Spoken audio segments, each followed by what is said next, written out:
Calling the meeting of the Audit Committee to order. And Kate Walker, if you'll please call roll. Since this is an electronic meeting, there are two questions that need to be answered by regents for the record. First, can the regent simultaneously hear and speak with others participating in the meeting? And second, is the regent alone in the room? If the answer to both questions is yes, the regent can simply answer yes to both questions. Anyone who is not alone should identify any other people present in the room with the regent. When I call your name, please answer these two questions. I will begin with our audit committee members and then check for other regents on the line. Regent Burdine. Yes to both questions. Regent DeWitt. Yes to both questions. Regent Kastner. Yes to both questions. Regent White. Yes to both questions. And I'll check for others. Governor Lee. Regent Gentile. Regent George. Yes to both questions. Regent Harrell. Commissioner Hatcher. Regent Hooper.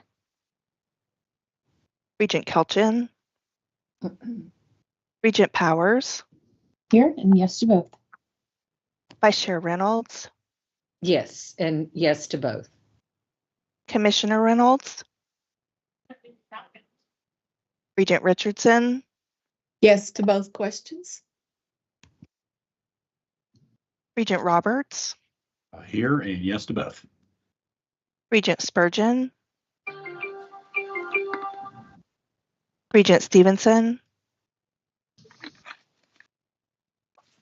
Regent Varlin. Yes to both. And just so you know, I'm going to sign off and sign in on a different thing, so not to confuse you. Thanks. Absolutely fine. Mr. Chair, you have a quorum. Thank you, ma'am. This meeting has been held electronically as it is the most economically efficient way, and the matters to be considered require timely action and review by the Audit Committee. Given that the necessity to meet electronically is a non-controversial and routine item, I propose that the necessity be adopted by unanimous consent. Anyone who wants to have individual votes on the necessity to meet electronically should feel free to object, in which case we will have a roll call vote. If there is no objection, the necessity to meet electronically is adopted. Is there any objection? Hearing no objection, the necessity is adopted. First up is some informational reporting by our Chief Audit Executive, Mr. Mike Baxter. Mike. Thank you, Chair Burdine. We'll go ahead and get started. We've got a lot to cover today, but as we always start with informational reporting and the recommendations and finding logs. Currently 4 recommendations have been closed for Roane State, 1 for Chattanooga State, and 1 for Southwest. To touch on some of the older recommendations, the Jackson State VA recommendation, they're in process of hiring a position that should provide review and backup functions that we're looking for there with their VA processes. So hopefully they'll get that position filled quickly. So they're working on that. At Southwest, the recommendation related to special program admissions and GPA consideration. Linda at Southwest is working on that. We think they've gotten that one corrected completely, but she's verifying that currently. On page 6 for state audit recommendations, Cleveland State's recommendation related to bank reconciliations. Back in the fall, we had a follow-up report that said they had not had corrective actions. They brought in Renee Moore from Pellissippi to help them with those functions. It looks like they've made great progress. Jackie in our office is working on another follow-up. We just have to review a few more things before we can sign off on that and say it's done. But it does look like they're probably finished completing that finding. Then on the information systems recommendations, there's been quite a few of those completed this quarter. We'll talk about those more in executive session. Moving on to external reviews, we have quite a few of those. There's just 4 that I wanted to highlight here. First, TSAC program reviews at Harriman and Upper Cumberland. Harriman had 1 finding, and I think Upper Cumberland had 3, again, relatively minor. I know they have finished correcting those and sent their documentation in. So they've made good progress on those. It's things that they can fix as part of their processes and policies, and they have those taken care of. Excuse me. Tennessee Department of Health at both Northeast and TCAT Jacksboro did reviews of their epidemiology and laboratory grants. Both congratulations to them. No findings on those reports. Let's see, for moving to federal reports, Vol State had a U.S. Department of Labor OSHA review with no findings there. So congratulations to them for that. And then we'll move to the Comptroller's Office reports. First, I think we mentioned this at the last meeting in executive session, but did not mention it in public session. So to check that box, TBR report was issued this past summer with no findings. So congratulations to Vice Chancellor Fox and her group, especially for that. That was for 2022 and 23. The Roan State for 22 and 23 had 1 finding. It was a repeat, and this was actually the 4th year for that, related to collection procedures for accounts receivable. Of course, the 4th finding is a concern. They had been working on that through the audit period and made quite a bit of progress. However, because it was so far into the audit period, they still had the repeat finding. They have been working furiously to get that corrected. Cynthia Cortesio, the auditor at Roan, has started another follow-up this month, but we think they're well on the road to get that corrected. Again, during this past audit period, they've had made some progress, but because of the overlap in findings and the reports, that did not show up during the previous audit period. Next up, we have quite a few internal audit reports. Just want to cover a few of those quickly. First, Chattanooga State, an investigation report on high school equivalency documentation. Kim there had done an investigation of a former student who they discovered had submitted fraudulent GED grades for admission. They determined over the course of several years she had received, I think, about $33,000 in financial aid, and Chattanooga State is in the process of reporting those both to the Department of Education, THEC, and the other parties involved. It was an isolated incident. We did look to make sure there weren't other risk in that area.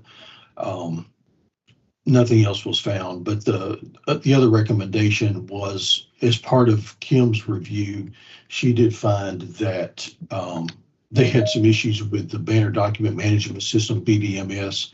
Some of the records were not available for her, but they have had that corrected. Really wasn't part of the fraud that happened, but something that she found as part of her review. Hey, Mike, or Mr. Yeah. Chairman, may I, for how long did this go on? For a community college student to rack up over $31,000 in debt in financial aid, that's concerning. It is. It was over several years. I think it was she was enrolled sporadically over the course of, I think it was 7 years, 8 years, starting back around 2013, enrolled in different programs along the way. So. And completed nothing, no degree, no certificate, anything? Correct. I believe that's correct. But it was, Jefferson was on and off for almost 10 years. Just floating in and out of programs. Wow. Thank you. Thank you, Madam Vice Chair.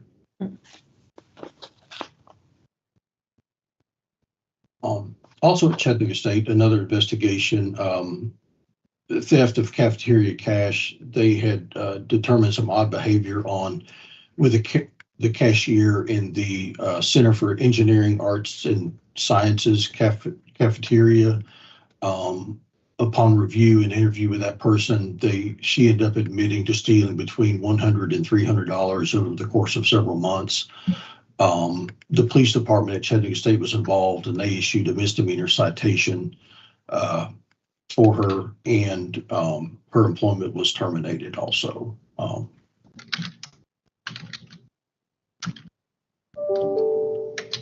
Next up for Montlow State, Jackie in our office has completed the HERF public reporting review. We had one recommendation there, just some errors and minor fixes for quarterly reports and amounts, and Montlow was working on that. We think they're close to having that fixed, but just some minor tweaks in their reporting and nothing significant there. For Northeast State, another review. This was requested by the Vice President for Finance and Administration. The college had implemented some new processes for documenting attendance for students, and wanted Chris there to take a look at that to make sure it was functioning. He said the procedures appear to be effective. They're working as they intended. So that was a good review that we can do to try to ensure that policies and procedures are working and in place. So, next up at Southwest, Linda at Southwest did a review of Clery Act reporting. The report included 3 recommendations for improving efficiency and accuracy in their processes. No significant errors in Clery reporting, but she did find several ways that they can improve what they're doing and document training and things like that for people responsible for Clery reporting. So a good review there for Southwest. Mike, if I could interrupt just one moment before you move on. We've had Regent Harrell join the meeting. Regent Harrell, could you let me know if you can hear and speak with others participating in the meeting, and if you are alone in the room? I can. Perfect. Thank you so much. Thank you.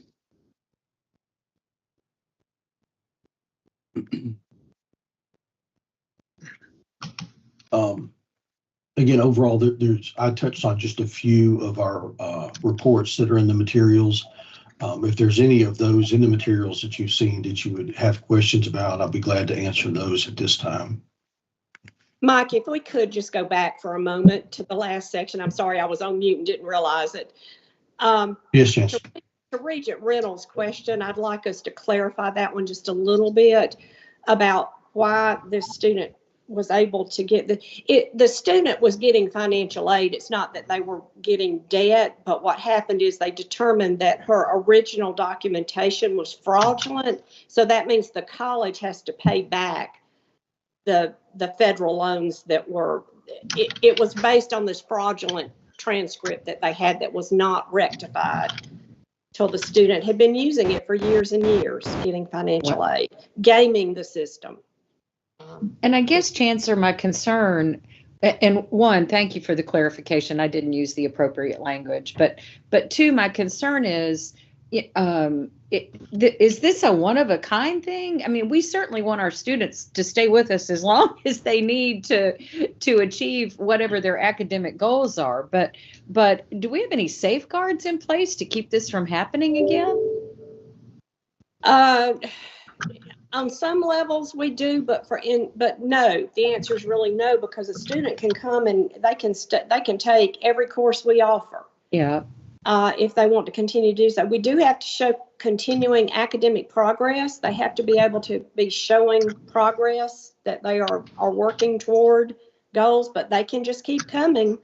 A student can change programs. They can, I would bet that every one of our colleges has a couple of lifetime students. Okay. That's what they do for a living, is they go to school. And there's no limit on the financial aid. Well, there's certain pockets of limits, but they can keep going into other pockets. Does that make sense? There's Kind different of, okay. avenues for them to access dollars from.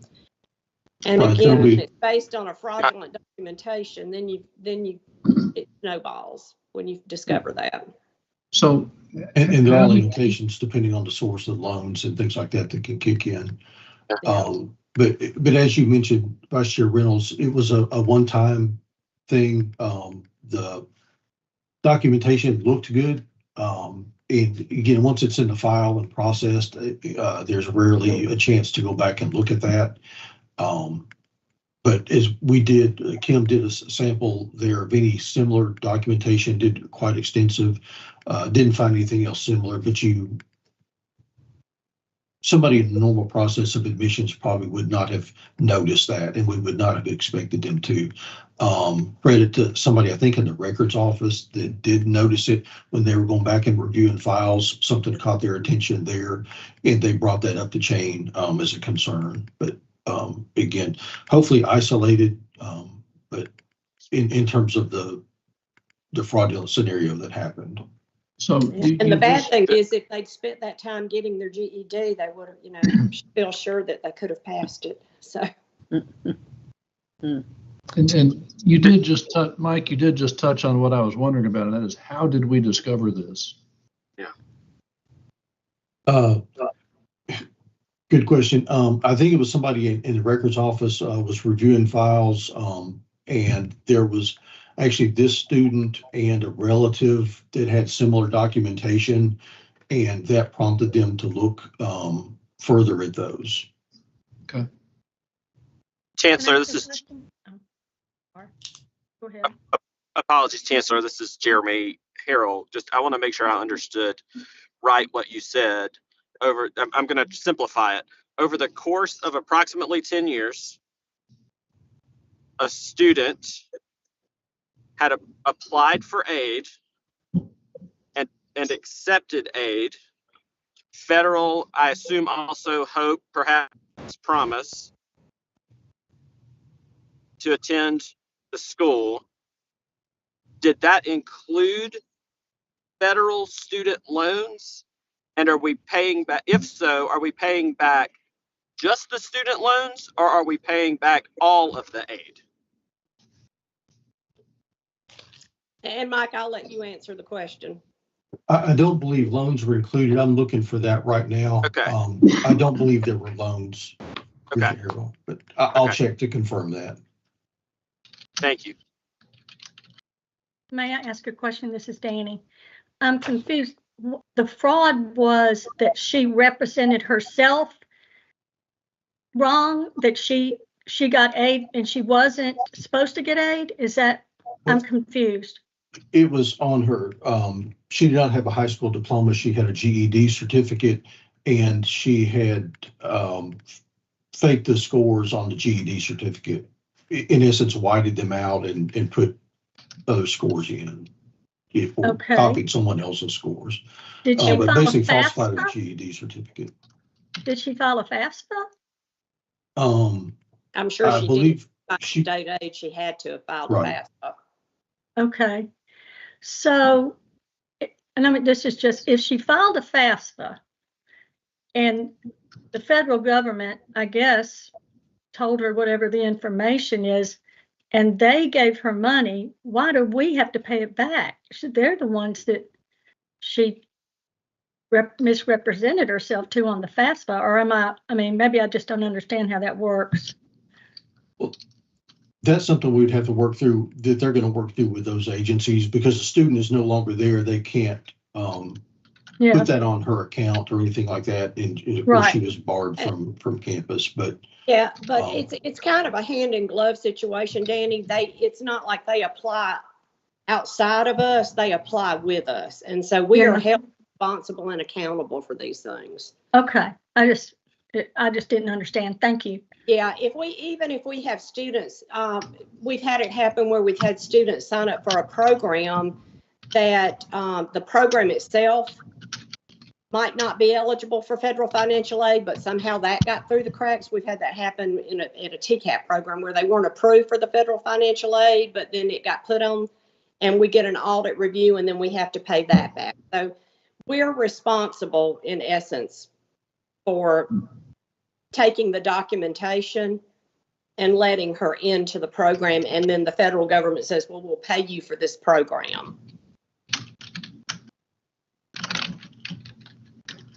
And to clarify on Regent Barland's question, she had actually taken her mother's, a relative's GED form and changed it.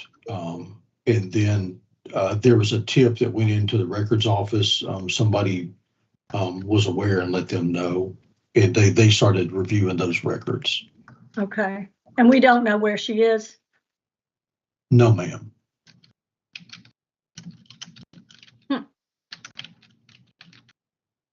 But she will be flagged at this point. This is Jeremy again. Is there any sort of legal recourse that we have? Perhaps this is not the appropriate committee for that. But.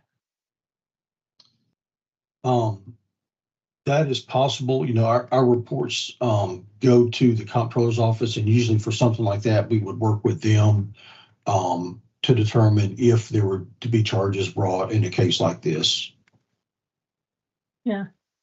I wonder if she's done in other places. Could be, but it's very possible. And Jeremy, probably again, to just further answer your question, as Mike said, if there is legal recourse, it'll come out of the comptroller's office, and this amount of money that would come back to the state is probably too small for them to decide that they're going to do with it. Sure. And to correct what I said earlier, she did receive federal student loans as part of that. That was the majority of what she received, was about $20,000 in student loans. And we're responsible for paying that back, or she holds that debt? Well, the loans, she would hold that debt. Yes, sir. Okay. That's in addition to this 30-some thousand.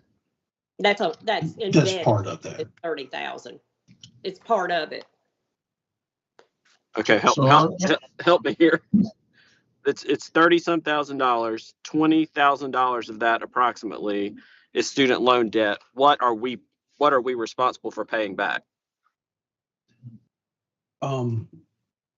Again, that's yet to be determined. She received $7,800 in Pell Grant funds, and then $1,000 in SEOG, and then $1,000 in TSAC grant funds also. And each of one of those has a different formula for what we're responsible for. And sure. That's a part of the process, is notifying those agencies and working with them on this. This one is a fairly unique situation there. I guess what I'm trying to get down to is the $20,000 in student loan debt and where the responsibility for that lies. Does that fall to us, or does it fall to her, or does it fall to both jointly? In my experience, that would go towards the student. They would be responsible. In loan fraud issues I've dealt with before, usually Department of Education goes to the student there.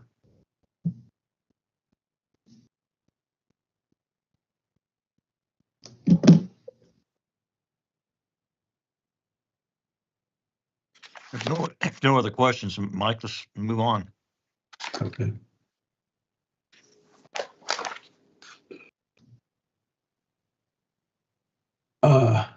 Next up is our system-wide audit updates. First, on our open internal auditor positions, Cleveland and Montlow are still open. We are getting more applicants here in the last few weeks for those, and working with those campuses on doing interviews. We've had several interviews in the past week, but they're still open currently. And Jackson State has hired an auditor effective March 3rd. I'm sorry. We'll cover that a little more later on, but again, we get one more down, and then we've got two left. And we are getting good responses on those recently. So we can hopefully check those 2 boxes here pretty soon. And we're providing coverage as needed, as you saw in the Motlow HERF audit earlier, for those campus with openings. Next up, the new global internal audit standards. We've discussed this previously at meetings, and our office and the campus auditors have been working on tasks related to that. It's quite an undertaking because of the massive changes with the IIA standards.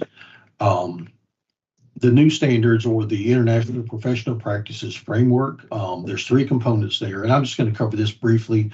We're going to go into the internal audit charter and the audit committee charter changes in a little bit, and we'll have more detail there. But there's 3 components. First are the global internal audit standards, which are mandatory, and again, we'll talk more about those. That's really the predominant topic here. That really guides our work day in and day out. There's also topical requirements, which can be mandatory depending on what the auditor's doing. That's something that the IIA will periodically issue new guidance on. This month, they just issued the first round of topical requirements, which relates to cybersecurity audits. That's really new, and those will just come out periodically as they issue guidance there.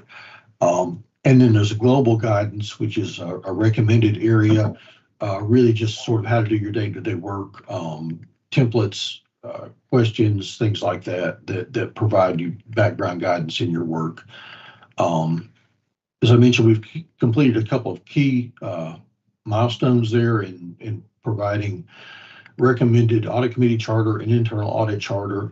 From here, we'll move over to look at the internal audit policy in the coming weeks and try to get that revised. But since the charters really are the foundation of what this body does and what we do on campus, we thought it was key to get those revised first before we moved on to the policy. So that's all about the standards at this point until we get to the charters. Next up, TCAT management risk assessments. We have completed those. Thanks to Helen for her work on those, as well as the TCATs. We'll cover those in detail during executive session. Chair Burdine, that completes my informational report. Thank you, Mike. These are informational items, as Mike mentioned, and therefore require no action. But next up is review of revisions to the 2025 internal audit plans. Back to you, Mike. Thank you, sir. The revisions to audit plans, again, we're required by standards to report any significant revisions to the plans. Not a whole lot this time, really. Chattanooga State, we talked about a couple of their investigations. They had added those to their plan. Dyersburg had a few changes, one of which is removing the required athletics audit. If you remember, Jennifer and I did a quite extensive visit there about a year or so ago. So we really covered everything that would have been covered under that athletics audit. So we exempted Crystal and Dyersburg from that audit. So that's a significant change that she had there. For Northeast, Chris is doing a review of food services contract. That's a request that's new. So adding that in and removing a couple of other things. And then at TBR, our investigations review with Jennifer. I think this is a pretty routine revision with the audit plans as new investigations that have come up have been added. Chair Word, on that completes my report on revised audit plans for fiscal year 25, and I would recommend that those be approved. Thank you, sir. This section does require a roll call vote. So can I get a motion, please? So moved, Tom. Thank you, Tom. And a second, please. Second. Thank you, sir. It's Todd. Yep. Any discussion? Okay, can you do a roll call vote, please? Chair Burdine, Aye. Regent DeWitt, Aye. Regent Kastner, Aye. and Regent White.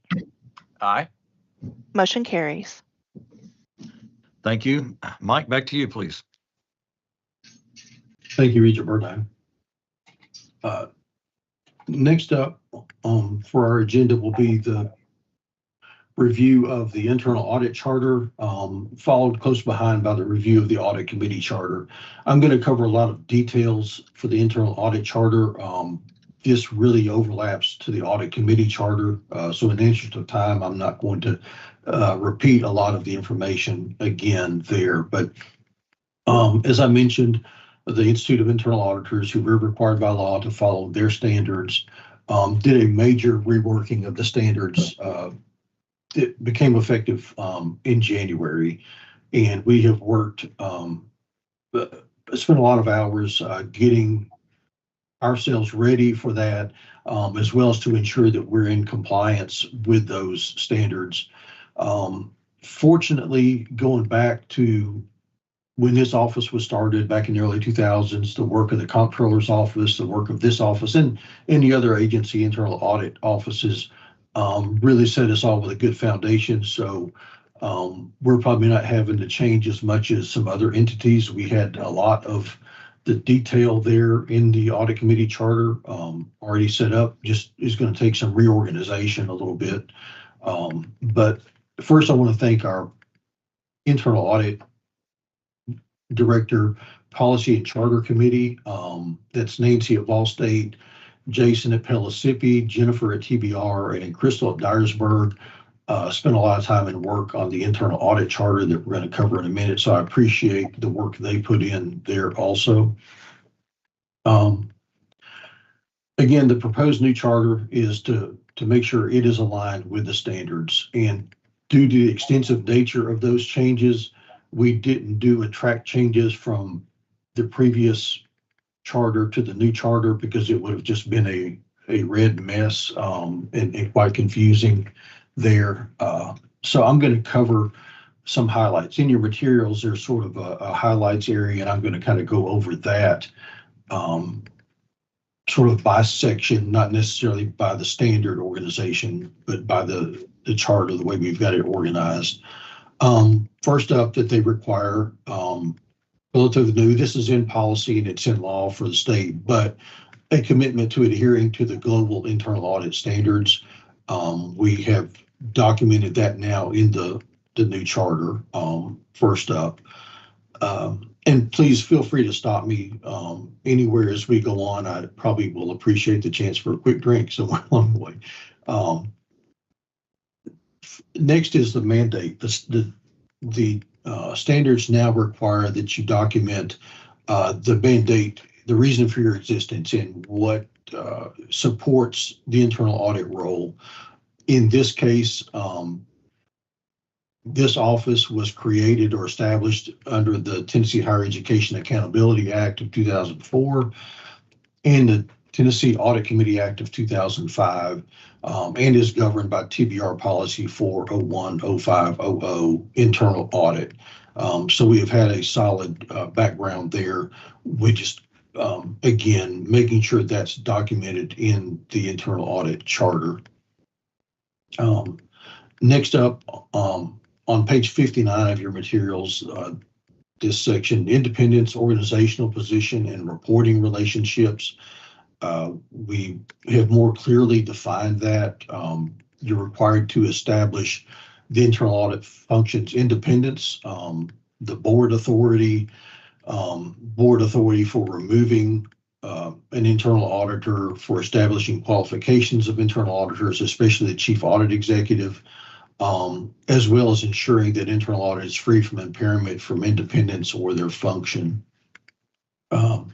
Again, just really setting up your organizational position, and we, I think, are in a perfect place reporting to the audit committee.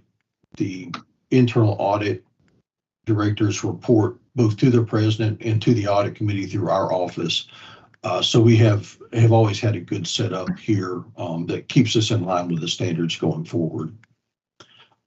This section also includes, I'll move ahead a little bit to the audit committee charter, governing body oversight, which includes some essential conditions for the governing body, in this case, the audit committee. That includes operational things for approving budgets, approving revised audit plans, as we've just done. Those are more documented in the audit committee charter that we'll touch on in just a few minutes. Next up, Chief Audit Executive and College Director roles and responsibilities. That section is on page 60. This falls under Principle 9 of the standards, and it covers broad areas that are required by the standards, notably establishing responsibility for ethics and professionalism for the audit staff. That has not previously been in the charter or in the standards. The standards had a separate code of ethics, but there really is an emphasis now on ethics, objectivity, and professionalism in the standards. So we have laid that out in this section, as well as day-to-day operations, do professional care in your work, confidentiality, and ensuring that internal auditors understand, respect, and meet and contribute to the ethical expectations of the college and the board. On page 60, the next new section is objectivity. It's really one of the foundations of internal audit, as well as it's more clearly defined in the standards, but we added this section in to ensure that our function remains free from any conditions that threaten our ability to carry out our responsibilities in an unbiased manner, and any impediments to our objectivity or independence are reported either to management or the board as necessary. Managing the internal audit function is another new section on page 61. Really, again, the day-to-day activities set out in the standards, planning audits in coordination with the entity's strategic plan, doing follow-up on recommendations and findings, sufficient continuing education, and in coordination with external auditors as necessary.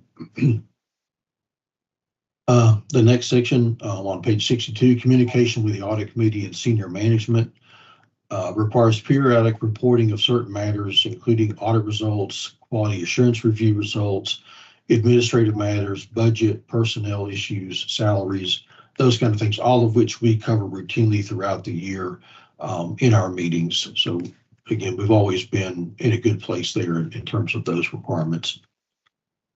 Quality assurance and improvement program and quality assurance review on page 63. Again, this is not really anything new for this group. It just sets out specific requirements for those. We have been in compliance with those in the past. One thing it does add, which we have complied with in the past, is a requirement that somebody on your external quality assurance review team is a certified internal auditor. I think we've had that in the past, but that is something interesting that they have set out now. Almost there. Scope and types of internal audit services on page 63 really just sets out that internal audit should have access to any areas or activities of the college or the system, and that they'll provide independent assurance and advisory services. The nature and scope of audit activities can be agreed upon with management or requested by management, and altered or changed as necessary throughout the engagement. Then last, periodic review of the internal audit charter. We're mandated to make sure that you're aware of that, and that our campuses are in the internal audit charter, and again in the audit committee charter, that as changes become necessary due to changes in the standards, changes in our organization, we will review any proposed changes to the internal audit charter or the audit committee charter with the audit committee and ask for approval there. Chair Burdine, this completes my report on the internal audit charter. Thank you, sir. This section does require a roll call vote. First, I need to get a motion, please. So moved. Thank you, ma'am. A second? Second. Thank you, sir. Any discussion? Hearing none. Kate, would you please call the roll? For vote. Chair Burdine, Aye. Regent DeWitt, Aye. Regent Kastner, Aye. and Regent White. Aye. Motion carries. Thank you, ma'am. Back to you, Mike. Thank you, Regent Burdine. And I will add for both of these, require the comptroller's approval. And so once these are approved, our office will forward those to the comptroller's office to get them approved through there. So I did not mention that earlier. The audit committee charter, a lot of what we just talked about, as I mentioned earlier, is covered here. The audit committee charter really more closely aligned with the new standards than the internal audit charter. So you have the marked up version in your materials. Really entailed in a lot of cases moving things around, reorganization there. But we did make sure that we added any essential requirements from the standards into the internal audit section of the charter. Again, most of the essential components were already there. We had a good foundation. It was really just to make sure that they were organized and aligned with the current organization of the standards. We have reviewed this charter backwards and forwards, and we think we're in a good place with it, with the recommended changes. If there are no questions, then I would submit this to the audit committee for your review and approval. Thank you, sir. This action also requires a roll call vote. First, can I get a motion, please? So moved. Thank you, ma'am. Second. Second, Tom. Thanks, Tom. Any discussion? Hearing none. Kate, back to you to call the roll for the vote. Chair Burdine, Aye. Regent DeWitt, Aye. Regent Kastner,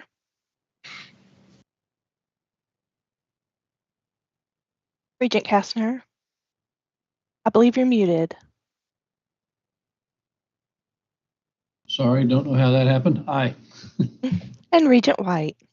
Aye. Motion carries. Thanks, everyone. This concludes the agenda for the public session. And unless someone has any business to come before the committee, does anybody have any other business to come before the committee? Hearing none, the public portion of this meeting stands adjourned. Thank you, everyone, for your time. Public session is concluded. Board members, board officers, and key audit personnel should have received the information to join the executive session virtual meeting. See everyone in just a few minutes. In a minute.